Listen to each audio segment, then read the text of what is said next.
Hello my dear students, welcome to all of you in your online classes. Students, हम लोग नए syllabus को कल देखा, हम लोगों ने चीजों को समझा।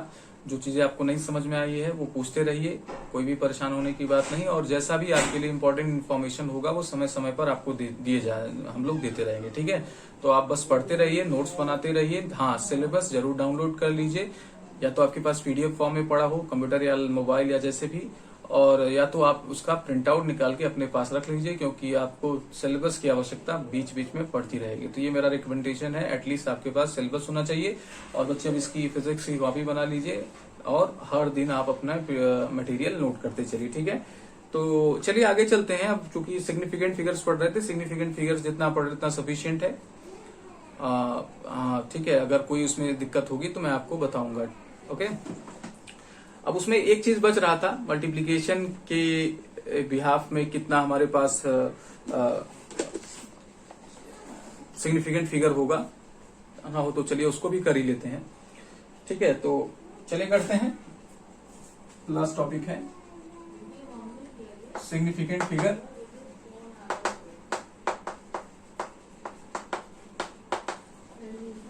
इन मल्टीप्लिकेशन। ठीक है, तो मैं एग्जाम्पल के तौर पे करा दे रहा हूं बेटे, आपको रूल्स बस खाली एग्जाम्पल में याद रखना है कि अगर आप दो नंबर्स का मल्टीप्लाई कर रहे हैं, मान लीजिए 2.31 2.31, तो अब इसमें जब मल्टीप्लाई करेंगे तो फाइनल रिजल्ट में कितना सिग्निफिकेंट फिगर होगा तो देखते हैं। तो पहले तो हम लोग क्या कर ले, मल्टीप्लाई कर लें। चलिए 1 यहां ले लेते हैं, क्योंकि इससे मल्टीप्लीकेशन एक स्टेप कम पड़ेगा। तो मल्टीप्लाई करते हैं तो 3 1 जा 3, 3 3 जा 9 और 3 2 जा 6 आ गया। अब 2 का मल्टीप्लाई कर लेंगे, 2 1 जा 2, 2 3 जा 6, 2 2 जा 4। ओके, ऐड कर देते हैं, 3 9 2 1 हो जाएगा 11 और 6 6 12 13 और ये 5।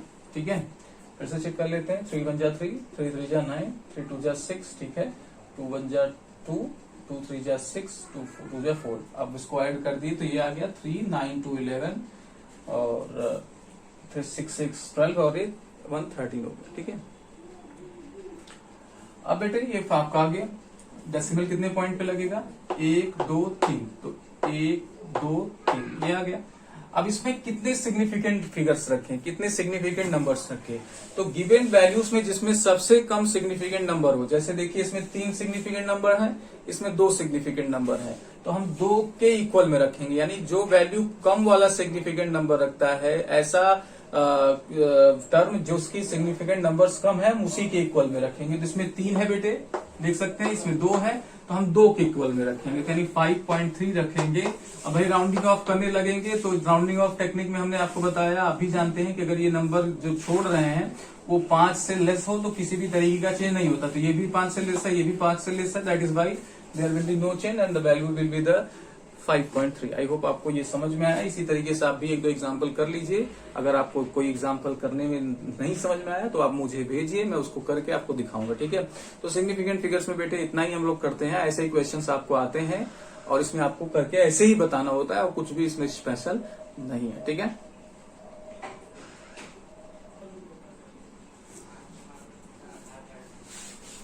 ठीक है बच्चे, तो इसमें कहीं समस्या हो तो बताते चलिएगा, आपका होता जाएगा। कोई प्रॉब्लम आएगी तो अब चलते हैं अपने इंपॉर्टेंट टॉपिक की तरफ। बहुत ही इंपॉर्टेंट टॉपिक है ना, एरर्स।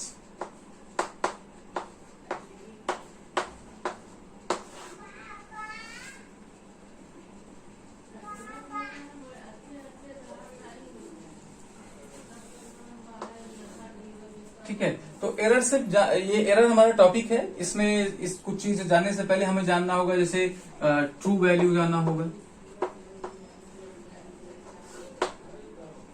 ठीक है, कि ट्रू वैल्यू क्या होता है। ट्रू वैल्यू ये होता है बेटे, जैसे आपने इस चौक का लेंथ निकाल लिया, लिंक जैसे कंपनी कहती है कि ये चौक 1 मीटर का होगा, एग्जाम्पल। अब वो कैसे की है उसका, जैसे आप या इस बोर्ड की लंबाई, तो इस बोर्ड को लंबाई नापे, कई बार नापा, मतलब एक ही इंस्ट्रूमेंट से कई बार नापा गया। फिर जैसे 3 बार 4 बार नापा गया, फिर उसका एवरेज लिया गया। क्या लिया गया, एवरेज लिया गया। तो जो वैल्यू आई आपका एवरेज लेने पे, उसे ट्रू वैल्यू बोलते हैं या एब्सोल्यूट वैल्यू बोलते हैं। क्या बोलते हैं, ट्रू वैल्यू या एब्सोल्यूट वैल्यू। तो ट्रू वैल्यू या एब्सोल्यूट वैल्यू एक बार मेजरमेंट में नहीं आता, कम से कम 2 या 3 4 बार मेजरमेंट किया जाता है और तीनों चारों मेजरमेंट का एवरेज लिया जाता है, फिर उस एवरेज के अकॉर्डिंग बोला जाता है कि ये ट्रू वैल्यू और मेजर्ड वैल्यू है, सॉरी एब्सोल्यूट वैल्यू है, ठीक है। और मेजर्ड वैल्यू मतलब जो पर्टिकुलर में, जैसे हमने तीसरी बार मेजरमेंट किया तो जो वैल्यू आई है वो मेजर्ड वैल्यू, दूसरी बार मेजरमेंट किया तो मेजर्ड वैल्यू और ट्रू वैल्यू। ट्रू वैल्यू मतलब उसकी जो एग्जैक्ट वैल्यू हम लोग मानते हैं वो ट्रू वैल्यू के नाम से जाना जाता है, एब्सोल्यूट वैल्यू के नाम से जाना जाता है, ठीक है।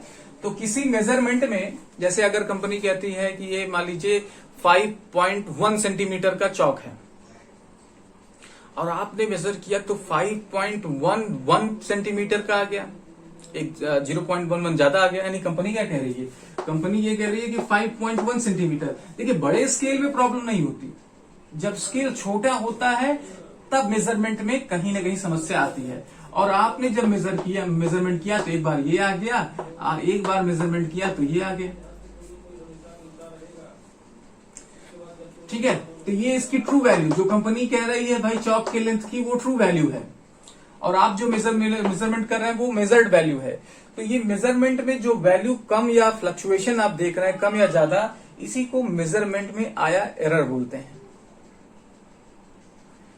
बात समझ में आई? यानी ट्रू वैल्यू से जो मेजर्ड वैल्यू में डिफरेंस है, उस डिफरेंस को हम एरर बोलते हैं, एरर इन मेजरमेंट। अब ये चाहे न चाहे बेटे एग्जिस्ट करता है, गलतियां तो होती हैं और ये कोई खराबी नहीं है, ठीक है। इससे आप मेजरमेंट कई बार करेंगे। तो ये देखिए, जैसे मैंने एक बार किया, 2 बार किया, तीसरी बार किया तो ये 5.12 आ गया। तो इन तीनों का एवरेज लेंगे तो जो वैल्यू आएगी वो तब हम फिर इससे देखेंगे कितना एरर है।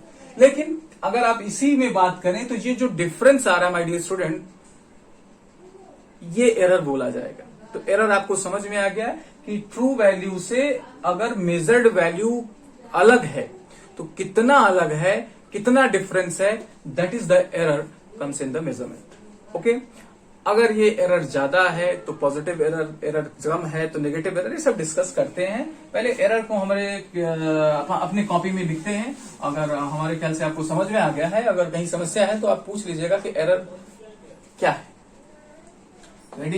डेफिनेशन लिखिए कि difference between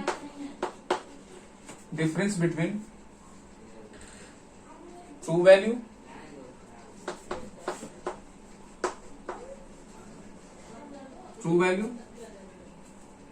and measured value.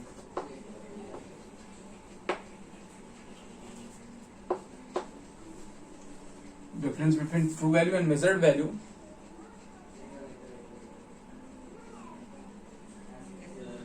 of any physical quantity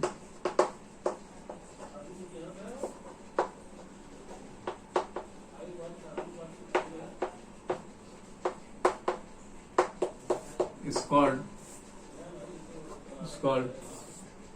errors.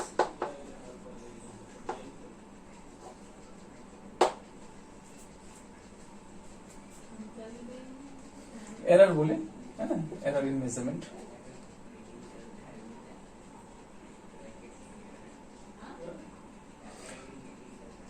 तो देखो ट्रू वैल्यू को क्या क्या बोलते हैं। ट्रू वैल्यू को बेटे हम लोग, अगर आपको न्यूमेरिकल में दे देता है, इसे एब्सोल्यूट वैल्यू भी बोलते हैं,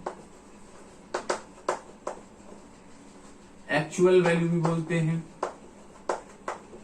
ठीक है। तो ये अलग अलग नाम होंगे, मतलब आप किसी भी एक को देख के समझ सकते हैं कि क्या है, तीनों बातें एक ही हैं। और जो आपकी मेजर्ड वैल्यू है इसको एक्सपेरिमेंटल वैल्यू बोलते हैं। क्वेश्चन में अगर न्यूमेरिकल में आता तो कहीं एक्सपेरिमेंटल वैल्यू बोल देते हैं, या इसको ऑब्जर्व्ड वैल्यू भी बोलते हैं, ठीक है। तो न्यूमेरिकल में अगर ऐसे वर्ड्स मिलते हैं तो उसका मतलब आप ध्यान में रखिएगा कि क्या है। चलिए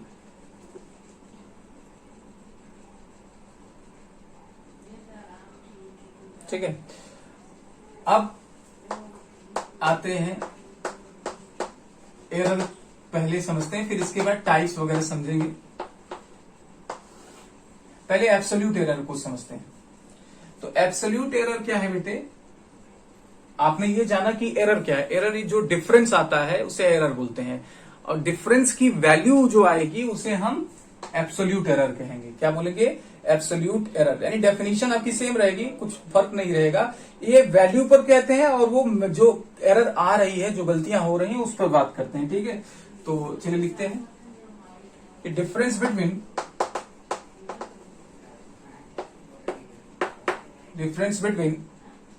ट्रू वैल्यू, जिसे आप एक्चुअल वैल्यू भी बोल सकते हैं, difference between true value and actual value and experimental value.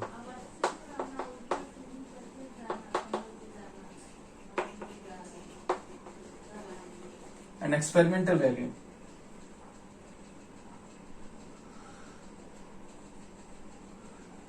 ठीक है, जिसे आप ऑब्जर्व वैल्यू भी बोल सकते हैं। Observe value is called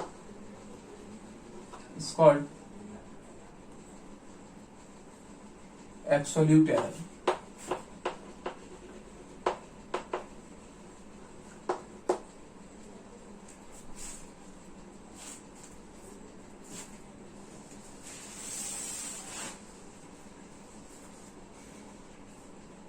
definition proper लिखिएगा, कहीं भी दिक्कत हो पूछ लीजिएगा।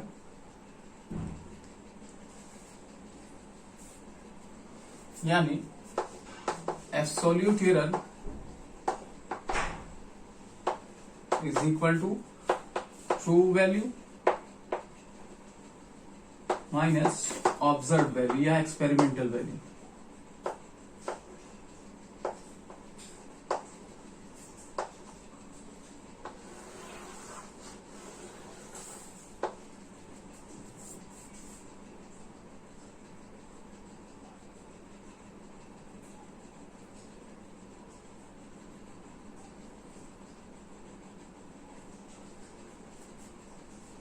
चलिए आइए कुछ केसेस डिस्कस करते हैं।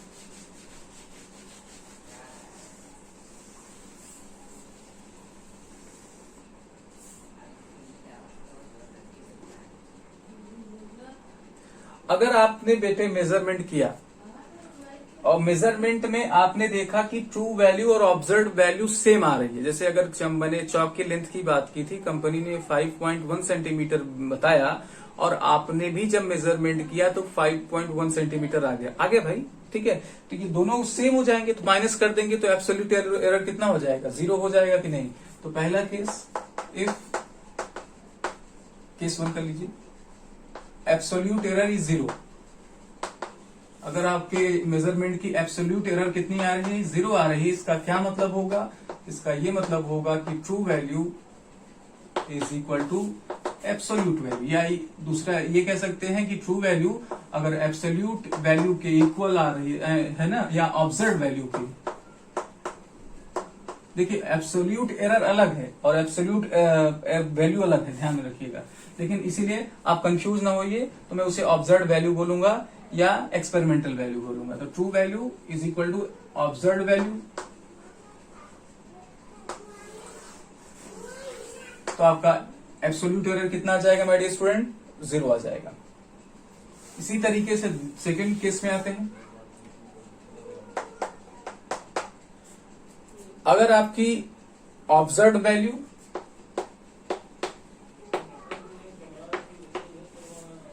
लेस देन है किससे? ट्रू वैल्यू से।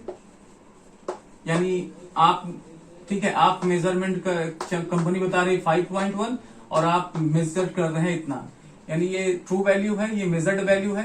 तो ऐसे केस में बेटा जब आपका ट्रू वैल्यू ज्यादा होगा, ये वैल्यू ज्यादा होगी, इसमें से माइनस करने वाली वैल्यू आपकी ये होगी, तो ये वैल्यू क्या आएगी? पॉजिटिव वैल्यू आएगी कि नहीं? तो ऐसे में हमारा जो एब्सोल्यूट एरर होगा वो क्या होगा? पॉजिटिव होगा कि नहीं?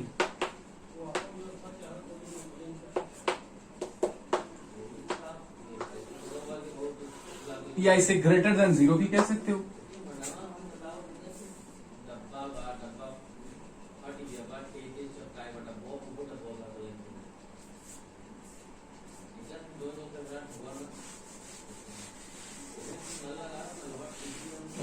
मिटा दिया, कोई बात नहीं। थर्ड केस, अगर एस इसका अपोजिट है तो that means observe value is less than true value. तो अब इससे हम एब्सोल्यूट एरर को क्या बोलेंगे? Negative error. ठीक है, ऑब्वियस बात है बेटे, अगर ये वैल्यू छोटी है और ये वैल्यू बड़ी है, आप मेजर करोगे तो वैल्यू नेगेटिव आएगी कि नहीं?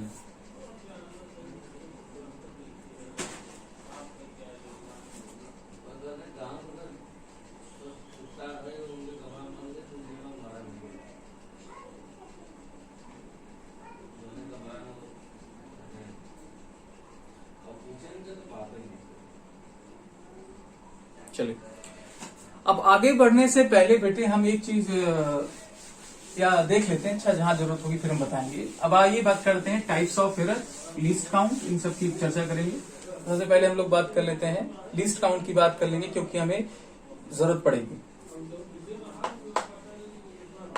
इसी में लीस्ट काउंट समझिए क्या होता है। लीस्ट काउंट मतलब होता है बेटे कि अगर आप देखें, आपका दूध मतलब दूध वाला है कोई, वो 1 लीटर का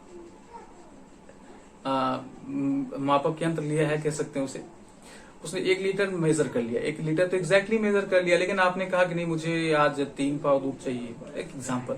तो वो उससे एग्जैक्ट वैल्यू नहीं दे सकता, दे देगा, कम ज्यादा हो सकता है, ज्यादा भी दे दे, हो सकता है कम भी दे दे, लेकिन एग्जैक्ट वैल्यू नहीं दे सकता। Physics is concern about the actual value, true value या करेक्ट वैल्यू मेजरमेंट, है ना। इसीलिए बच्चे ने क्वेश्चन पूछा था कि क्या इवोल्यूशन है क्या पीछे फिजिक्स का। तो फिजिक्स में सबसे जो मतलब प्रोग्रेस का कारण था वो यही था कि एग्जैक्ट मेजरमेंट। इसी तरीके से अगर मैं लेंथ निकालना चाह रहा हूं और लेंथ अपनी हाइट निकालना चाह रहा हूं, और हाइट निकालते वक्त जो मैं स्केल इस्तेमाल कर रहा हूं उसमें 5 फुट 6 फुट 7 फुट है। अब मेरी हाइट 5.7 है, मान लीजिए एग्जांपल, तो मैं 5.7 एग्जैक्ट मेजर नहीं कर सकता, अंदाजा लगा सकता हूं कि हाँ होगा 5-6 के बीच में। बट फिजिक्स ऐसे नहीं चलती, फिजिक्स क्या चलती है, एग्जैक्ट वैल्यू पे चलती है। तो फिजिक्स बोलेगी या तो 5 या तो 6, क्योंकि उस जो मेजरमेंट इंस्ट्रूमेंट यूज कर रहे हो उसमें आपकी 2 ही वैल्यू है। तो हमें और छोटा स्केल लेना पड़ेगा इस बीच के वैल्यू को निकालने के लिए। तो किसी भी इंस्ट्रूमेंट की जो लास्ट वैल्यू है, जिससे जो सबसे छोटी वैल्यू है जिससे आप उसे निकाल सकते हैं, वो उसका लीस्ट काउंट होता है। जैसे आपके घर में जो घड़ी लगी है उससे समय का नाप जो मेजरमेंट करते हैं आप, उसमें उस स्मॉलेस्ट मेजरमेंट क्या कर सकते हैं, उस घड़ी से सबसे छोटा समय कौन सा निकाल सकते हैं? तो आंसर है 1 सेकेंड। सेकेंड की सुई एक जगह से अपनी जगह दूसरे जगह मूव करी तो उसने 1 सेकेंड टाइम को दिखाया, तो वो 1 सेकेंड टाइम को मेजर करता है। क्लियर, समझ में आया? तो ये उसकी लीस्ट काउंट है। तो लीस्ट काउंट क्या है? किसी भी मेजरमेंट इंस्ट्रूमेंट के द्वारा मेजर की गई सबसे small value, the least value या smallest value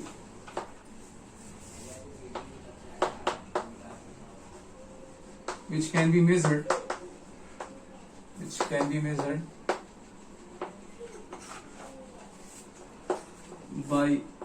by any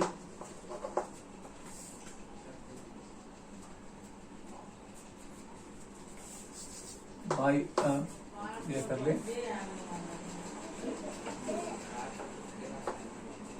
measuring instrument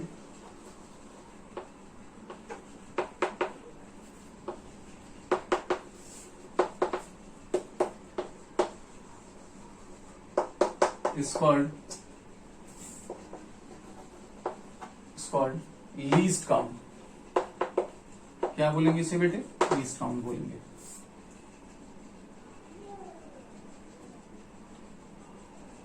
least count आप अपने स्केल का निकाल के बताइएगा मुझे, आपके लिए होमवर्क रहेगा।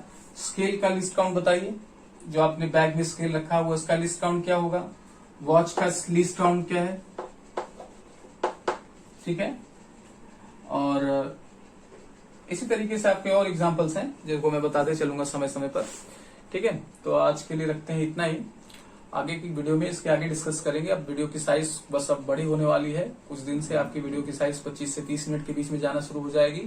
आप बस रेगुलरली पढ़ते रहें, रेगुलरली नोट्स बनाते रहें, और कहीं भी समस्या है तो उसे पूछते रहें। मैं चाहता हूं कि बच्चे रेगुलर हो जाएं एक बार, तो मैं अपनी वीडियो की साइज बढ़ा दूं। ठीक है, आप कोई भी समस्या नहीं है बेटे, अगर आपकी कहीं भी डाउट आ रही है कि हाँ ये नहीं समझ में आया, वो नहीं समझ में आया, बिल्कुल बेझिझक पूछिए। ठीक है, हम अगली वीडियो में उसका सोल्यूशन देंगे। ठीक है, तो आज के लिए इतना ही। उम्मीद करता हूँ आपको मेरी बातें समझ में आई। ठीक है बेटे, तो पढ़ते रहिए, हंसते रहिए, मुस्कुराते रहिए। Thank you very much.